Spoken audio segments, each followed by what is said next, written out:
कोई पैसा नहीं है, लाइफ टाइम ਮੈਂਬਰਸ਼ਿਪ ਸਾਡੀ ਰੀਅਲ ਟਾਈਮ ਹੈ। ਰੀਅਲ ਟਾਈਮ ਮਤਲਬ ਹੁੰਦਾ ਕਿ ਮੇਰੇ ਕੋਲ ਬੱਚਾ ਮੰਨ ਲਓ ਗਵਰਨਮੈਂਟ ਜੋਬ ਲੱਗ ਵੀ ਜਾਂਦੀ, ਤੇ ਗੱਲ ਕਰੇ ਨਹੀਂ ਲੱਗਦੀ, ਉਹਨੂੰ ਫਿਰ ਲੱਗਦਾ कि मैं ਹੋਰ ਕੋਈ एग्जाम देना, वो फिर आके ਸਾਡੇ ਕੋਲ पढ़ सकता। आईबीटी में मुझे पढ़ाते हुए 7.5 साल हो गए हैं। तो 7.5 साल में कितने बच्चे आपसे पढ़ के आज सरकारी नौकरियां पा चुके हैं? सर मतलब समझ लीजिए कि काम करवाना होता है, फोन करें तो लिंक्स निकल आते हैं। ट्रांसफर पॉलिसी है, जे बच्चे की जॉब लग गई जलंधर, लुधियाना, पठानकोट, वो चाहता मैं उत्थे फिर पढ़ना वा, वो इथों ट्रांसफर लैके साडी फीस सारी उधर एडजस्ट हो जाएगी। गवर्नमेंट जॉब का जो सबसे बड़ा प्लस पॉइंट है ना, वो ये है कि आपकी प्रेपरेशन में इतनी ज़्यादा अमाउंट नहीं लगती जितना बाहर जाने में लगती है, एंड जो एग्ज़ाम फीस भी होती है वो भी बहुत नॉमिनल होती है। सर देखें, अगर मैं पर्टिकुलरली बात करूं पंजाब स्टेट की, वो तो 18 से 37 की एज का ब्रैकेट खोल के बैठे हुए हैं, और अगर कोई जो है दूसरे बैकवर्ड क्लासेस या कैटेगरी को बिलोंग करते हैं, उनके लिए तो 5 साल ऊपर रिलैक्सेशन भी है। 4 साल पहले और 4 साल बाद आज एजुकेशन में क्या बदलाव आ चुका है? बहुत चेंजेस है, जो है क्वेश्चन का लेवल चेंज है, पैटर्न चेंज है, जो है बहुत सारे चेंजेस हैं।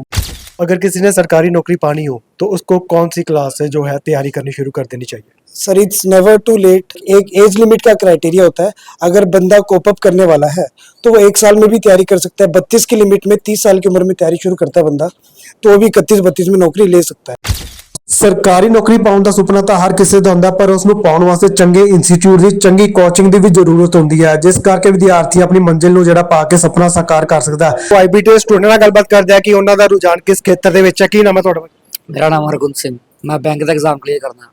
ਆਈਬੀਟੀ ਵਿੱਚ ਤੁਹਾਨੂੰ ਕੋਚਿੰਗ ਕਿਸ ਤਰ੍ਹਾਂ ਮਿਲ ਰਹੀ ਹੈ? ਬਹੁਤ ਵਧੀਆ, ਸਟਾਫ ਬਹੁਤ ਵਧੀਆ ਹੈ। ਮੇਰਾ ਨਾਮ ਸਾਹਿਲ ਹੈ ਤੇ ਆਈਬੀਟੀ ਇੱਕ ਵਧੀਆ ਇੰਸਟੀਚਿਊਟ ਹੈਗਾ। ਮੈਂ ਐਸਐਸਸੀ ਦੀ ਮੇਨ ਫੋਕਸ ਹੈਗਾ ਮੇਰਾ, ਤੇ ਇੱਥੇ ਫੈਕਲਟੀ ਵਗੈਰਾ ਸਭ ਵਧੀਆ ਹੈਗਾ। मेरा नाम तुषार है, मैं एसएससी की तैयारी कर रहा है। ਮੇਰਾ ਨਾਮ ਨਿਪੁਨ ਹੈ ਜੀ। ਤੇ ਆਈਬੀਟੀ ਬਾਰੇ ਮੈਂ ਇਹ ਕਹੂੰਗਾ ਇੱਕ ਬਹੁਤ ਵਧੀਆ ਪਲੇਟਫਾਰਮ ਹੈਗਾ ਬੱਚਿਆਂ ਲਈ। ਗਾ ਕਿਸੇ ਨੇ ਵੀ ਆਪਣੇ ਲਈ ਮਤਲਬ ਜੇ ਫਿਊਚਰ ਸੋਚਿਆ ਗਵਰਨਮੈਂਟ ਜੌਬਸ ਨੂੰ ਲੈ ਕੇ, गवर्नमेंट सेक्टर 'ਚ जाना चाहते हैं तो बड़ा वधिया प्लेटफॉर्म है। इतों की फैकल्टी गुड है। मेरा नाम धीरज सिंह है, मैं यहाँ मैथ्स फैकल्टी हूँ। यहाँ पे सारे टाइप्स के एग्ज़ाम की तैयारी की जाती है, वनडे में चाहे जो, जैसे एसएससी हुआ, बैंक हुआ, रेलवे हुआ, और जो पंजाब स्टेट के अदर एग्ज़ाम हैं जैसे पटवारी और कांस्टेबल, एसआई, ये सारे एग्ज़ाम्स की करवाई जाती है। तो उसमें ये भी मायने रखता है कि बच्चा किस बोर्ड से पास हुआ, पंजाब बोर्ड या सीबीएसई, आईएससी? नहीं, ऐसा कुछ मायने नहीं रखता। यहाँ पे जो भी बच्चे हैं अलग अलग बोर्ड के होंगे, कुछ स्टेट बोर्ड के होंगे, कुछ सीबीएसई, कुछ आईसीएसई, यहाँ पे कोई ऐसा मायने नहीं रखता। मतलब बच्चा किसी भी बोर्ड से पास हुआ सरकारी नौकरी के लिए एलिजिबल होगा? हाँ बिल्कुल, हर बोर्ड के बच्चे एलिजिबल होते हैं सारे एग्जाम के लिए। मेरा नाम संतोष गुप्ता है, मैं रीजनिंग फैकल्टी हूँ, रीजनिंग पढ़ाता हूँ। यहाँ पे सारे बच्चे आ रहे हैं, स्टेट के भी हैं, एसएससी के भी हैं, बैंक के भी हैं, यूपीएससी के भी बच्चे हैं, तो हर लेवल की यहाँ पे है, सारे लेवल वाले बच्चे आते हैं। उस हिसाब से हम जो बच्चा जिसकी तैयारी करते हैं उसी लेवल से हम क्वेश्चन उनको कराते हैं। आपको कितने साल हो गए यहाँ पे? यहाँ पे मुझे 4 ईयर हो गए। तो 4 साल पहले और 4 साल बाद आज एजुकेशन में क्या बदलाव आ चुका है? बहुत चेंजेस है, जो है क्वेश्चन का लेवल चेंज है, पैटर्न चेंज है, जो है बहुत सारे चेंजेस हैं। जैसे जैसे एग्जाम के पैटर्न में मॉडिफाई होते हैं, टाइमर वहाँ जैसे लग जाते हैं, सेक्शनल हो जाता है, उस हिसाब से हम यहाँ पे नए नए पैटर्न हम भी अप्लाई करते रहते हैं। सर मेरा नाम पंकज कुमार है, मैं जीएस पढ़ाता हूँ। सर पहले था कि डायरेक्ट क्वेश्चंस पूछे जाते थे, लाइक पेपर थोड़ा सा इजी लेवल होता था। अब उन्होंने थोड़ा थियोरेटिकल पार्ट पे ध्यान दिया है, लाइक जब तक आपको स्टोरीज नहीं पता होंगी, उसके कंसेप्ट नहीं पता होंगे, तो थोड़ा डिफिकल्ट हो जाता है, जो कि हम बेहतर करा सकते हैं यहाँ पे। तो आपको कितने साल हो गए एजुकेशन से और आप कहाँ से बिलोंग करते हो? सर मेरे को 4 to 5 ईयर्स हो गए हैं लगभग, और मैं हिमाचल प्रदेश को बिलोंग करता हूँ। सर आई थिंक फॉरेन से ज़्यादा कमाई हमारे देश में हो सकती है अगर हम यहाँ पे थोड़ा बेहतर अपना 100% दें। लाइक हम भी तो यहाँ पे रहे हैं और हम यहाँ पे बेहतर कमा पा रहे हैं। अगर किसी ने सरकारी नौकरी पानी हो तो उसको कौन सी क्लास से जो है तैयारी करनी शुरू कर देनी चाहिए? Sir it's never too late. जब आपका ध्यान हो तब आप शुरू कर सकते हो।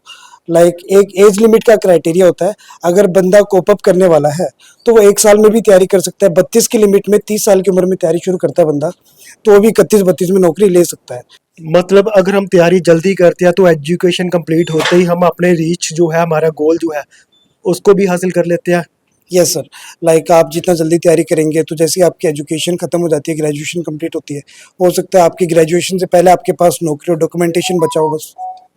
तो ये ਸੁਨੇਹਾ ਉਹਨਾਂ ਬੱਚਿਆਂ ਵਾਸਤੇ ਜਿਹੜੇ ਕਿ ਸੋਚਦੇ ਨੇ ਕਿ ਇਸ ਸਾਲ ਛੱਡ ਕੇ ਅਗਲੇ ਸਾਲ ਤਿਆਰੀ ਕਰਾਂਗੇ, ਤਾਂ ਇਹਦੇ ਵਿੱਚ ਤੁਸੀਂ ਇਹ ਵੀ ਦੇਖ ਸਕੋਗੇ ਅਗਰ ਆਪਾਂ ਪੇਪਰਾਂ ਦੇ ਨਾਲ ਜਿਹੜਾ ਕਿ 10th ਦੇ ਪੇਪਰਾਂ ਤੋਂ ਬਾਅਦ ਜਾਂ ਪਲੱਸ 2 ਦੇ ਪੇਪਰਾਂ ਤੋਂ ਬਾਅਦ ਤਿਆਰੀ ਸ਼ੁਰੂ ਕਰ ਦਿੰਦੇ ਆ, ਤਾਂ ਉਮਰ ਦੇ ਨਾਲ ਨਾਲ ਜਿਹੜਾ ਕਿ ਸਾਡਾ ਇੱਕ ਨਵਾਂ ਮੁਕਾਮ ਅਸੀਂ ਹਾਸਿਲ ਕਰ ਸਕਦੇ ਹਾਂ।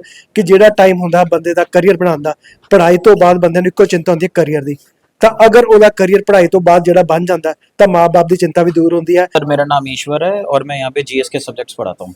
कहाँ से बिलोंग करते हो और कितने साल हो गए आपको इस सेगमेंट में? सर बाय बॉर्न तो मैं जम्मू का हूँ, लेकिन मेरा सर अपब्रिंगिंग जो है वो यहाँ पे अमृतसर में ही हुई है। एंड आईबीटी में मुझे पढ़ाते हुए 7.5 साल हो गए हैं। तो 7.5 साल में कितने बच्चे आपसे पढ़ के आज सरकारी नौकरियां पा चुके हैं? सर मतलब समझ लीजिए कि काम करवाना होता है, फ़ोन करें तो लिंक्स निकल आते हैं। तो वही कुछ बच्चे ये कंफ्यूज हो जाते हैं कि पढ़ाई के बाद हम यहाँ रहें या विदेश जाके सेटल हों, उन बच्चों के लिए क्या मैसेज है?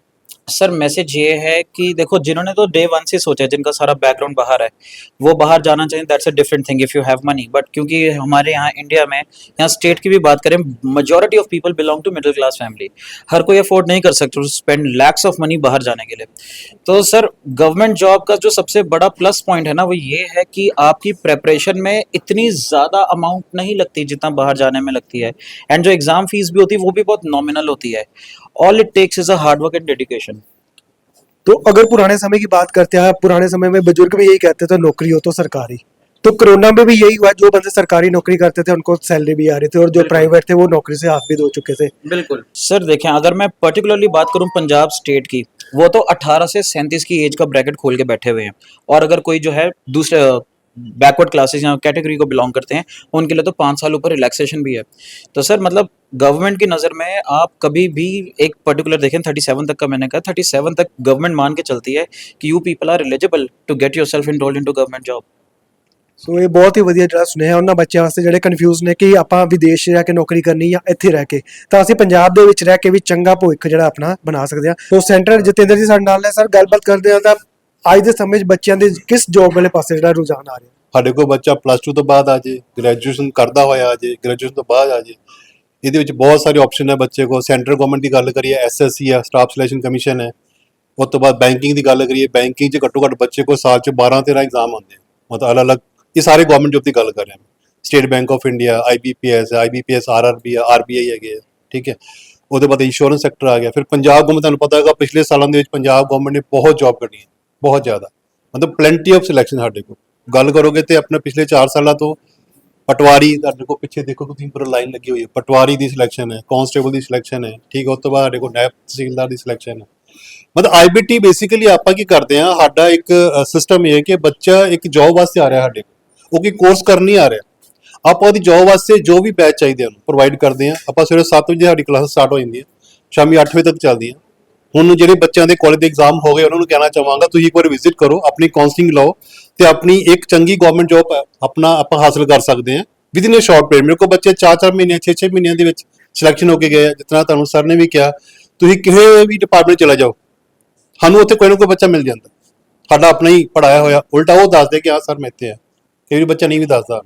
ਜਿਸ ਕਰਕੇ ਆਈਬੀਡੀ ਦਾ ਇੱਕ ਮਤਲਬ ਪਰੰਪਰਾ ਰਹੀ ਸਾਡੀ ਕਿ ਜਿਹੜਾ ਬੱਚਾ ਆਇਆ ਇੱਥੋਂ ਗਵਰਨਮੈਂਟ ਜੌਬ ਲੈ ਕੇ ਜਾਏ। ਸ਼ਹਿਰ ਵਿੱਚ ਹੋਰ ਵੀ ਇੰਸਟੀਚਿਊਟ ਨੇ, ਆਈਬੀਟੀ ਹੀ ਬੱਚਾ ਕਿਉਂ ਆਏਗਾ? ਸਰ ਦੇਖੋ ਕੰਪੀਟੀਸ਼ਨ ਮਤਲਬ ਬਹੁਤ ਸਾਰੇ ਇੰਸਟੀਚਿਊਟ ਮਿਲਣਗੇ ਤੁਹਾਨੂੰ, ਪਰ ਇੱਕ ਤੁਸੀਂ ਦੇਖਣਾ ਹੁੰਦਾ ਕਿ ਰੈਪੂਟੇਸ਼ਨ ਕੀ ਹੈ। ਇੱਕ ਸੈਂਟਰ ਦੀ ਰੈਪੂਟੇਸ਼ਨ ਪਲੱਸ ਉਹਦਾ ਐਕਸਪੀਰੀਅੰਸ ਪਲੱਸ ਸਿਲੈਕਸ਼ਨ, ਮੇਨ ਚੀਜ਼ ਹੁੰਦੀ ਕਿ ਸਿਲੈਕਸ਼ਨ। ਆਪਾਂ ਆਪਣੀ ਸਿਲੈਕਸ਼ਨ ਪਾਉਣੇ, ਸਾਡੀ ਖੁਦ ਦੀ ਸਿਲੈਕਸ਼ਨ ਹੈ। ਅੱਜ ਮੇਰੇ ਕੋਲ ਸਵੇਰੇ ਕਿਸੇ ਦਾ ਫੋਨ ਆਇਆ ਕਿ ਸੈਂਟਰ 'ਚ ਐਡਮਿਸ਼ਨ ਲੈ ਲਈ, ਕਹਿੰਦੇ ਜੀ ਆਪਾਂ ਸੈਟੀਸਫਾਈ ਨਹੀਂ ਹੈ, ਹੁਣ ਪੈਸੇ ਭਰ ਚੁੱਕੇ ਆ ਤੇ ਕਿਤਨਾ ਕਰੋਗੇ। ਕਿ ਕੁਝ ਬੱਚੇ ਅਜਿਹੇ ਵੀ ਹੋਣਗੇ ਜਿਹੜੇ ਕਹਿੰਦੇ ਹੋਣਗੇ 2-4 ਦਿਨ ਕਲਾਸ ਲਾ ਕੇ ਦੇਖੀਏ ਮਾਹੌਲ ਜੱਚਦਾ ਕਿ ਨਹੀਂ ਜੱਚਦਾ, ਉਹਨਾਂ ਬੱਚਿਆਂ ਨੂੰ ਵੀ ਆਪਾਂ ਇੱਥੇ ਐਡਮਿਸ਼ਨ ਦੇਵਾਂਗੇ। ਬਿਲਕੁਲ ਸਰ, ਕੋਈ ਉਹਦੇ ਵਾਸਤੇ ਕੀ ਪ੍ਰੋਸੈਸ ਰਹੇਗਾ? ਡੈਮੋ ਕਲਾਸਿਸ ਦਾ ਅਰੇਂਜ ਹੈ ਜਾਂ ਕਿਸ ਤਰ੍ਹਾਂ? ਸਭ ਕੁਝ ਹੈਗਾ, ਬੱਚਾ ਆਏ ਗੱਲ ਕਰੇ, ਆਪਾਂ ਸਭ ਕੁਝ ਕਰਨ ਨੂੰ ਤਿਆਰ ਹੈ, ਕੋਈ ਦਿੱਕਤ ਨਹੀਂ। ਸੋ ਜਿਹੜੇ ਬੱਚੇ ਕਹਿ ਲਓ ਕਿ ਮਾਹੌਲ ਦੇਖਣਾ ਚਾਹੁੰਦੇ ਨੇ, ਐਜੂਕੇਸ਼ਨ ਦਾ ਸਿਸਟਮ ਦੇਖਣਾ ਚਾਹੁੰਦੇ ਆ, ਉਹਨਾਂ ਵਾਸਤੇ ਡੈਮੋ ਕਲਾਸ ਦਾ ਵੀ ਜਿਹੜਾ ਅਰੇਂਜਮੈਂਟ ਕੀਤਾ ਗਿਆ। ਮੰਨ ਲਓ ਇੱਕ ਬੱਚਾ ਐਡਮਿਸ਼ਨ ਲੈਂਦਾ, ਉਹਦੀ ਇਸ ਸਾਲ ਸਿਲੈਕਸ਼ਨ ਨਹੀਂ ਹੁੰਦੀ, ਉਹ ਦੁਬਾਰਾ ਜਦੋਂ ਕੋਚਿੰਗ ਲੈਂਦਾ ਤਾਂ ਉਹਦੇ ਕਿੰਨੇ ਪੈਸੇ ਲੱਗਣਗੇ? ਤਾਂ ਕਿਸ ਤਰ੍ਹਾਂ? ਕੋਈ ਪੈਸਾ ਨਹੀਂ ਸਰ, ਕੋਈ ਪੈਸਾ ਨਹੀਂ। ਲਾਈਫ ਟਾਈਮ ਮੈਂਬਰਸ਼ਿਪ ਸਾਡੀ ਰੀਅਲ ਟਾਈਮ ਹੈ। ਰੀਅਲ ਟਾਈਮ ਮਤਲਬ ਹੁੰਦਾ ਕਿ ਮੇਰੇ ਕੋਲ ਬੱਚਾ ਮੰਨ ਲਓ ਇੱਕ ਗਵਰਨਮੈਂਟ ਜੌਬ ਲੱਗ ਵੀ ਜਾਂਦੀ, ਤੁਸੀਂ ਤੇ ਗੱਲ ਕਰੇ ਨਹੀਂ ਲੱਗਦੀ, ਮੈਂ ਕਦੋਂ ਜੌਬ ਲੱਗ ਵੀ ਜਾਂਦੀ ਹੈ, ਉਹਨੂੰ ਫਿਰ ਲੱਗਦਾ ਕਿ ਮੈਂ ਹੋਰ ਕੋਈ ਐਗਜ਼ਾਮ ਦੇਣਾ, ਉਹ ਫਿਰ ਆ ਕੇ ਸਾਡੇ ਕੋਲ ਪੜ੍ਹ ਸਕਦਾ।